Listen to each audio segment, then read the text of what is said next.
Como os he dicho, el siguiente paso dentro de un análisis de planificación de un sistema es incorporar la información propia de la tecnología que vamos a trabajar. En este caso, WiMAX en el estándar 802.16d. Para ello, fijaros que Atoll divide la descripción de la tecnología en site y en transmitter. Site se refiere al emplazamiento, donde tenemos nuestro transmisor. Este emplazamiento puede tener distintos transmisores, es decir, distintas antenas, sobre todo define eso la tapa radio, todo el cableado radio. Y sobre estas antenas puedo colgar uno o varios canales, una o varias portadoras radio, que es lo que serían, en celular se habla de celdas o cells en inglés. Por lo tanto, lo primero que hacer va a ser crear un site. Para ello clicamos el botón derecho sobre Sites, New, y construimos el primer site que vamos a denominar estación base. Vale. Él introduce esta estación base en el centro donde estamos visualizando. Lo que tenemos que hacer es desplazarlo. Para ello, primero clicamos para identificar y seleccionar la estación base y después arrastramos hasta el punto. En este caso, este ejercicio va a consistir en dotar de cobertura de datos, de internet, de banda ancha, a una pedanía de la ciudad de Valencia utilizando un enlace punto a multipunto WiMAX. Lo hemos colocado aquí, pero tenemos que ser muy específicos con este análisis. Queremos que la estación base esté situada en la azotea de este techo, por lo tanto tenemos que situarlo exactamente teniendo en cuenta los posibles problemas de interferencias de la zona de frenes que podría suponer la azotea, es decir, tenemos que colocarlo próximo a la zona en la que queremos transmitir. Es importante que nos fijemos en la altura de este punto. Fijaros, la H es igual a 57 metros. ¿Por qué? Porque el transmisor lo tendremos que situar sobre esta altura para que el modelo de pérdidas de propagación lo tenga en cuenta adecuadamente. Muy bien.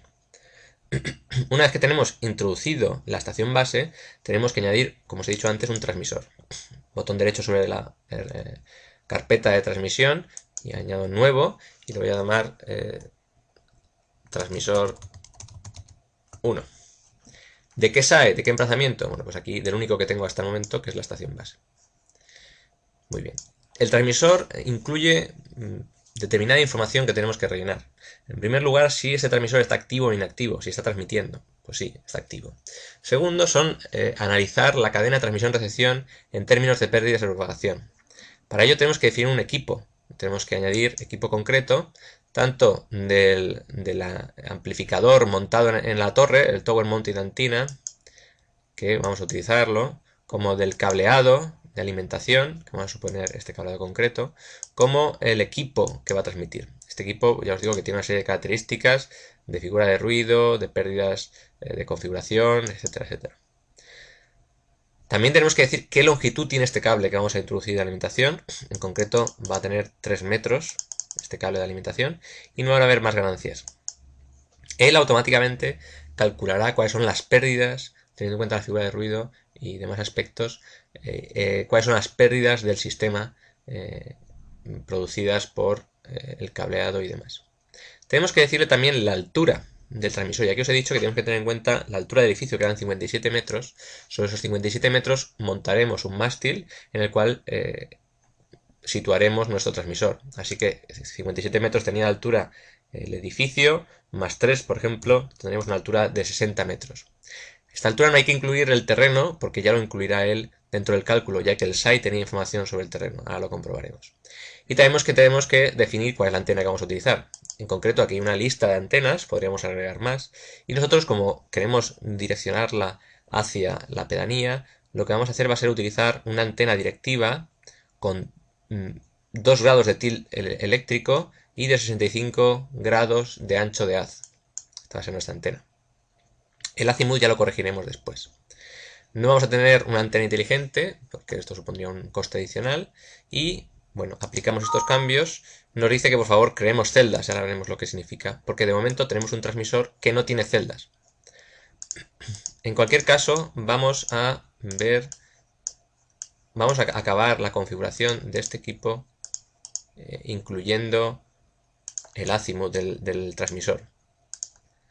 Bueno, para incluir el azimut lo que haremos será clicar sobre la herramienta de selección, seleccionaremos el transmisor, que fijaros que es añadir vamos a no mostrarlo para que lo veáis. Cuando tenemos un site, el site es un punto. Fijaros que os he dicho que incluye la altura respecto al terreno, los 49 metros del Digital Terrain Model. Y al añadir el transmisor aparece una flecha que indica el azimut. Si seleccionamos esa flecha sobre este punto y lo giramos, podemos identificar y cambiar el azimut. De manera que como nosotros queremos apuntar hacia pedanía, lo lógico es que apuntemos en esta dirección. Un análisis que tendríamos que hacer en este momento es ver si tenemos ocultamiento. Es algo que haríamos con una visita técnica y que esta herramienta lo permite hacer seleccionando el transmisor y después clicando la opción, la herramienta de análisis del punto, Point Analysis Tool. Gracias a esta herramienta podemos visualizar cuál es la información que estamos visualizando desde ese punto. Fijaros, tenemos una posición muy dominante, como lo podemos ver aquí, de muchos metros, y respecto al terreno no tenemos problemas. Lo que sí que es verdad es que necesitamos también conocer la información geográfica, es decir, los edificios. Y al ver los edificios ya sí que podemos apreciar como, bueno, pues tenemos una hilera de edificios que están próximos. Esta hilera de edificios se corresponde con estos edificios de aquí. Bueno, nos producirán cierto ocultamiento. Y después también tendremos otra hilera de edificios, que son estos de aquí, que también producen un ocultamiento al otro lado, porque son edificios altos. También fijaros cómo el terreno va subiendo en altitud, es decir, estamos en contra de la elevación del terreno, esto es una pendiente positiva, por lo tanto también podemos tener determinados problemas de cobertura. Aún así estamos en una posición muy dominante, así que esperemos tener una buena cobertura de este sistema. Ya os he dicho que el transmisor no es suficiente para definir cómo funciona el sistema, también tenemos que ver cuáles las celdas o cuáles son esos canales que estamos utilizando. Para ver esta información hemos clicado 2 veces sobre el transmisor y podemos irnos a las distintas pestañas que hay. Hemos rellenado ya la general, el transmisor, los datos de antena y transmisión y nos falta añadir los canales. Entonces vamos a añadir el canal primero, el canal 1 de transmisión. Aquí podemos darle información sobre el identificador de la estación. Vamos a trabajar sobre la frecuencia de 3.3-3.5, que es la frecuencia licenciada para el estándar 802.16d. Y vamos a utilizar de los canales disponibles en esa frecuencia, que son estos 27 canales, vamos a utilizar el canal 1. Bien, aquí hay mucha más información a rellenar, aunque la herramienta ya nos da una información modelo. Por ejemplo, información que aparece es que si está activo o no está activa esta celda. Podemos estar no transmitiendo sobre esta celda. También habla sobre la potencia de transmisión. En este caso, 40 dBm, que son 10 vatios de transmisión. Esa es la potencia permitida en esta banda.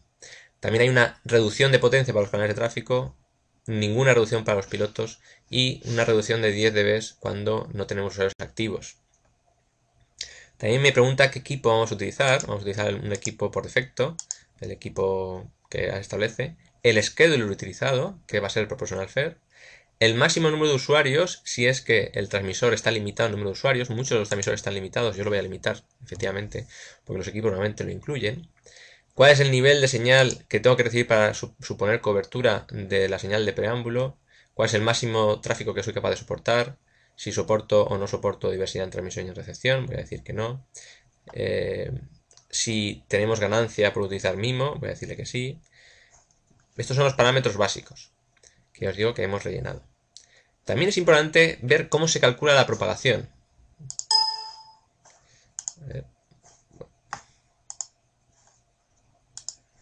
También es importante definir el modelo de propagación que os digo que se incluye aquí en Propagation, porque dependerá de este modelo el cálculo de la señal recibida en cada punto. Hay distintos modelos disponibles en esta herramienta. Algunos son para espacio libre, otros son específicos de determinadas frecuencias, modelos para microondas. Pero modelos que incluyan el efecto de la altura de los edificios, en Natal existen dos, el Standard Propagation Model y el WLL. Yo voy a utilizar el WLL porque es el más preciso y porque además es específico de esta frecuencia, o sea, soporta frecuencias tan altas como la de 3 GHz. Y voy a decirle que la resolución es de 10 metros para el cálculo de esto y que el radio de cálculo se restrinja a 4 kilómetros. Bueno, pues ya hemos concretado la definición tanto del site, hemos visto cómo se define la posición en la que está el transmisor. Una vez definido la posición, tenemos que incluir el transmisor, que rellenaremos información sobre las antenas. Rellenaremos también la altura, es muy importante que la altura tenga en cuenta el edificio. Y una vez incluido el transmisor, clicando sobre la función de transmisión, nos añadirán las funciones de celda, en que rellenaremos la información de la celda, y de propagación, en el que tenemos que elegir un modelo de propagación.